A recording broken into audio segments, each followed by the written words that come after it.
let me give you, I guess, some background on me. I was raised going to Christian schools. I went to Catholic, Pentecostal, and Lutheran school. Oh, wow. Yeah, it's a mix. Yeah. Yeah, a real big mix. But I was raised in a Baptist family, surprisingly enough. So you're going to hell in like 4 different religions already here. Yeah. You're screwed no matter what you do. As a kid, I had that genuine fear of, like, everything I do, I'm going to go to hell. Like, and even, like, as a teenager, I was like, I'm just destined to hell. Like, heaven's not an option for me.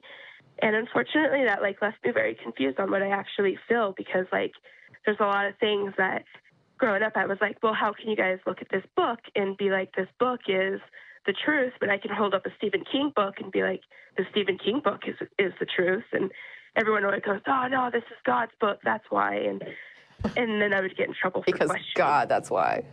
Yeah. Yeah, it's like because of Jesus. Okay, so what's going on now? Now I'm still trying to find what I really believe, if I really don't believe in God, or if I do believe in God. And what I have been doing is I've been kind of looking at religion as a mythos, like as if they're myths that people are... Kind of like everybody else's religion. Yeah. Right. Yeah. Yeah. But I've been, like, talking to Mormons and trying to get, like, what they believe. And my husband's been telling me that what I've been doing is really wrong because I'm getting their hopes up that they're going to convert me or that... Oh, no. Don't worry about them. They'll be fine. Yeah. Like, so I was wondering if what I'm doing about, like, being curious and looking into these religions and... No, I think that if you told a Mormon, if a Mormon came to your door and you said, look, I don't think I believe this stuff, but I'm willing to talk to you, I think they'd say, okay, well, let's make an appointment. I think they'd be happy to talk to you regardless. I don't think that they care if you're, like, genuinely interested or just curious. I think an opportunity to talk to you is something they would not pass up as long as you were, like, willing to listen to their story. I don't think you're doing anything wrong. I mean, you're not, like, lying to them or something, right? I mean, you're just basically saying, hey, come on in and chat. Yeah, okay. Yeah, that really does make me feel a little bit better because I have a lot of religious friends and I ask them what they felt. And they're like, oh, you're being a liar. No, you're not. I mean, I'm not sure exactly under what pretenses you're bringing. You're not, like, keeping them in the basement or something, are you? I mean, it's like... Right. I mean, you're telling them that you're willing to talk to them about what they believe and you're willing to listen to them. Is that right? Right. Yeah. Like. Okay. And so, did you seek them out, or did they knock on your door? I'm sorry. What? Did you seek them out, or did they knock on your door? They knocked on the door. Oh, hey, then you're totally cool. But to be honest, I'm not sure it matters. I mean, I think if I go to a religious friend and I say, look, I'm just curious. I just want to hear about what you believe. I really don't think they would be like, well, you're an atheist, so I don't want to tell you. I think that they would be happy to share their testimonies. Yeah, I mean, even if you had sought them out and you said, hey, look, I don't know what I believe, but I'm curious about your beliefs, that's totally fine. But if they knock on your door, that's a totally different level of them consenting to an interaction with you. What are they? What you are not doing anything wrong. What do your friends? I mean, you're not telling the Mormons like, hey, yeah, I'm really, your religion's really impressive, and I'm thinking of converting next week. I mean, you're not pitching a line like that, right? No, not at all. Yeah. Okay. Cool. Like one of the things that I did was because I don't know if you guys have Latter-day Saints there in Texas, but they tend to hand out Bibles. And, okay. Yeah. Like, I read like the first few chapters in it, like just to see what they believed, and I like highlighted some like things that I thought were very contradicting. Yeah. And the next time they popped up, like I was like, do you mind? Like I have some things that I would like to ask you about. Cool. Like that, like I just have questions about. And they like sat down and they just talked to me. But my husband overheard it, and he's like, don't you think that's kind of mean to point out the flaws? Well, no. No, I mean, this is the thing. They are selling their worldview, right? They're selling their belief system. And that's up to them if they want to do that. But you're sitting there basically saying, I'm willing to hear your pitch, right? I mean, that's what you're saying. I'm willing to hear your pitch. And they're pitching, and you're saying, okay, well, I got a question here on this one, right? Like, this doesn't make sense to me. Can you help me? Can you clarify this point? And I don't think, I mean, there's nothing wrong with that. If I had somebody come to my house that wanted to sell me aluminum siding and I said, I'm not really interested, but I'll listen to your pitch, I can almost guarantee you they'd come in and make their pitch. And if I had questions about it, they'd be happy to answer. And if at the end of the day, if they don't make a sale, that's not my fault. And it's certainly nothing for them to feel bad about. I mean, they had an opportunity. Maybe at the end of the conversation, I'm going to be signing up for aluminum siding. I don't know, and they don't know. All we're doing is having a conversation, and that's the best that you can guarantee them is that you're willing to listen to it. And of course, they need to explain it if you have questions. Thank you. That really does mean a lot to me. That's just reasonable. Yeah. I mean, you should ask the Mormons. Are you still seeing them? I'm sorry. Are you still meeting with the Mormons? Yeah. Like, okay. When they come over, why don't you ask them that? Why don't you say, look, I talked to some people and I said that I was having conversations with you, but that I'm not really sure if what I believe right now. And they said that I was being dishonest and that it was mean to talk to you. And then when I told them I had questions about the stuff you gave me, they said that it was like not okay to ask you questions about it. Is that how you feel? And I'm pretty sure the Mormons are going to tell you that you're fine. But yeah. I would ask the Mormons. And the next time somebody comes to you and makes a critical comment about you having these conversations, you just say, I talked to the Mormons, and they said you're wrong. Yeah. Right? You don't speak for them. Because I guarantee you these Mormons will be happy to talk to you as long as you're sitting there listening to the pitch. Yeah, like, because they're humans too, and everyone deserves the right to be heard. Yes, they are. Yes. Mormons are human beings, just like the fetus. Yeah. And okay. then I did want to add in about like the things that you guys were talking about the abortions earlier.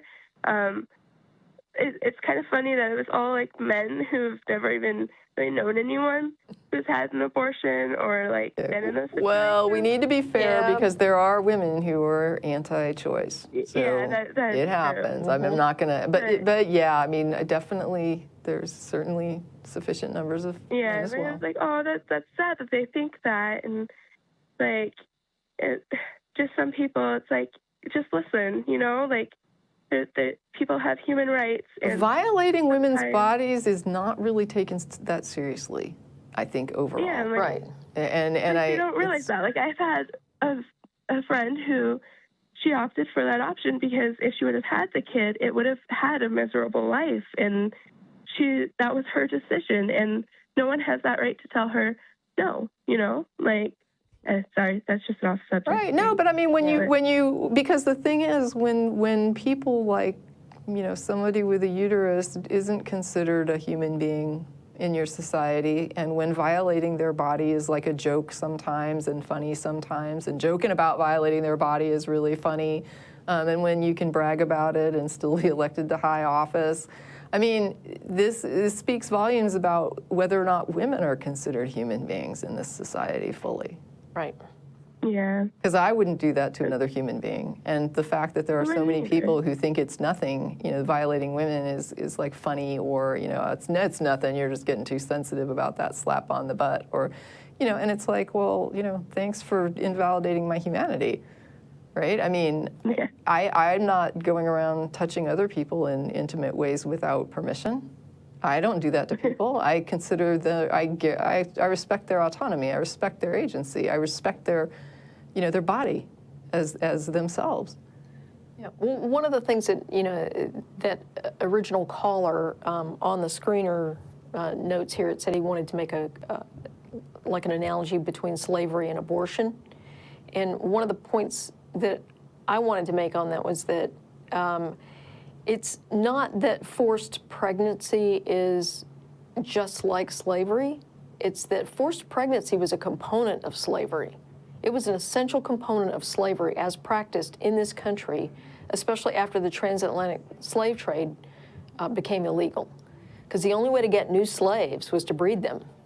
And so the slave masters basically treated it like animal husbandry. I mean, exactly. It was disturbing. I mean, they always controlled the fertility of their slaves. Anyway, it became even more important to control a female slave's fertility. When you're dealing with somebody that you can say is not a human being, there's almost nothing you can't justify doing to them. Right. You know, so it's a dangerous precedent. To me, I was talking to somebody about this recently. To me, when you dehumanize a person, that is, I mean, I'm kind of, you know, I try to be careful because there might be situations I'm not thinking of or that I have not thought of.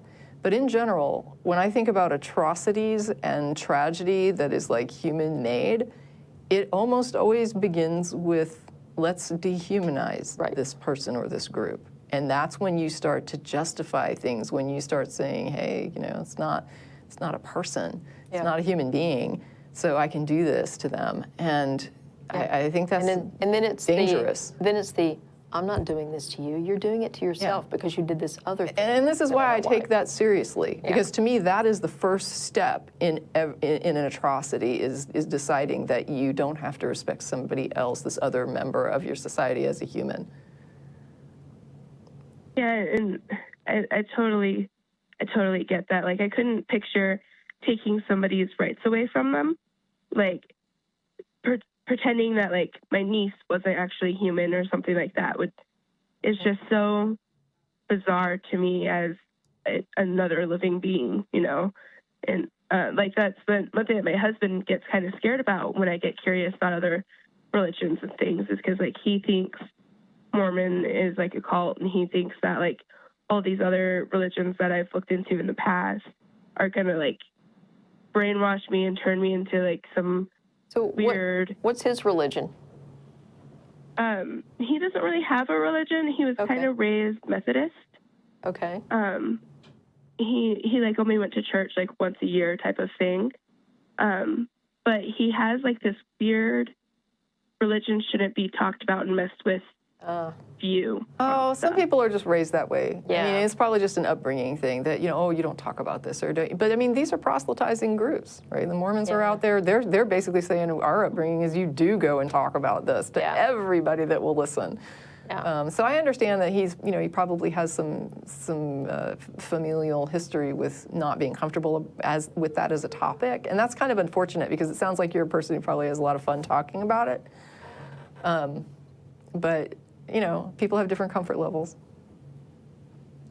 Yeah, and I have the hardest time of trying to tell him, like, he doesn't have to talk about it with me if he doesn't want to, but I feel that knowledge is power, and to have, like, the knowledge of, like, oh, this person believes this thing, and I respect that, and I understand that, isn't a bad thing. You know what I mean? That is what an open mind is all about. Yeah. You don't have to believe it yourself, but it's good to understand what other people actually believe. Mm-hmm. I agree. All right. Well, I don't know if this has been helpful to you, but it actually really has been. I really do appreciate it. Like I have someone on my side, you know. All right. Yeah, tell them we said so. All right. Because the Atheist Experience, that's why. Yeah. No, don't say that. Yeah, don't do that. All right, well, thank you, Amanda. Thank you. Have a good one. All right, thank you guys very much. Okay, bye-bye. All right.